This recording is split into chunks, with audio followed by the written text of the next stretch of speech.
እድሜ 18 ዓመቴ ነው የገባውን እየሞላኝ ነው። በቃ 18 እየሞላኝ ነው። ማሰልጠኛ ገባ ሰለጠን አንድ ወር ከሰለጠን በኋላ ምንም አልተነገረንም። እንደዚህ አይነት ቦታ ትሄዳላችሁ ምናምን ተብሎ አልተነገረንም። ወጣን ከዚህ የሆነ ቦታ ግዳጅር ገና ከማሰልጠኛ አንድ ወር ከመምጣታችን ግዳጅ ተብሎ ከዚህና የት ተናገረን በተሳቢ ተወስደን ማለት ነው።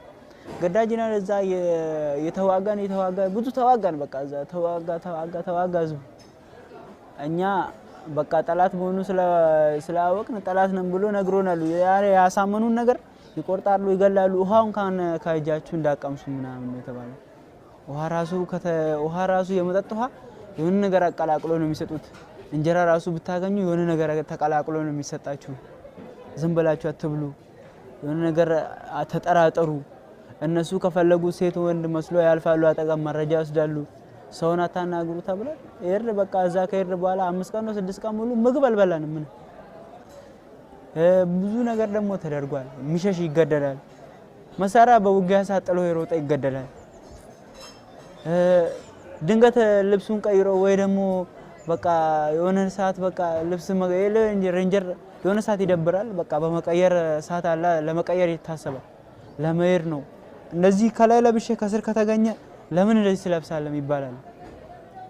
እንደዚህ ትንሽ አንድ 4 ሰው ነን 5 ሰው ነን ልብስ ቀይረን ቁጭ ብለን ከዛን እኔ አልቀየርኩም ድንገት ቁጭ ብለን ነበር። ተጠራን ኑ ተባሉ። ከዛም መንገድ ላይ ሱቅ ሄዶ እቃ ገዝቶ ምናምን በልተው የመጡ መንገድ ላይ አንዱ መለሳቸው። ፋኖ ነው አማራ ነው ጠርታችሁ ይዘው መጥቶ ቁጭ በሉ አላቸው። እኔ ከነሱ ጋር ነበርኩኝ። ተከራከርኩኝ። እንዴት እኔ እንደዚህ ነበር ሱቅ ነበር የሄድኩት ሲጋራ ለሰው ለመግዛት ሂጄ ከዛን ሲጋራ ለመግዛት ሂጄ እኔ ሲጋራውን ተቀብዬ እኔ ተመለስኩኝ። አንተም ና ቁጭ በላለኝ። እኔ ለምን ቁጭ እላለሁ? መሳሪያ ይዤ ነበር። ሰውየው ፋኖ ነው። ከዛም በኋላ አንተ ና ቁጭ በል ምናምን ኧረ እንዴ ቁጭ እላለሁ አልኩ። እኔ ሰውየው የሄድኩት ሲጋራ ለመግዛት ነው። የት ነው መመለስ አልኩኝ። መሳሪያ አቀባበለብኝ። እኔ ማቀባበልኩኝ። እኔ ያስኩት ቲማቲም ነው እንዲያልኩት ከሰውየው ጋር ለንያያ ስንል ከዛም በኋላ እኔን ሂዳለኝ። እኔን ሄድኩኝ። እነሱን እዚህ ጋር ጠራቸው። ቁጭ አደረጋቸው። የሰው በረንዳ ላይ ነው። እናንተ ሊጠፉ የነበሩ ነው ብሎ እነሱን እዛቸው ሊጠፉ የነበራችሁ ነው ብሎ 6 ሰው ነው ያጠገብ ያለው ገደላኝ። እኔ እንደዚህ ያራኩም እንደዛ ወደዛ ጠጋብ ሲል እዚህ ጋር ሰው ተረሽኗል።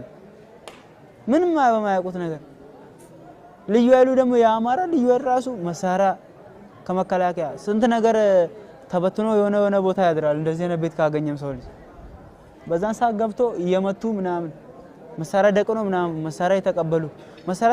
ነገ ደግሞ ወደ ሀድ ሲሄድ እናንተ ሽጣችሁ ነው ምናምን ተብሎ በሚገድሉበት ሰዓት አመራር ድራ አመራር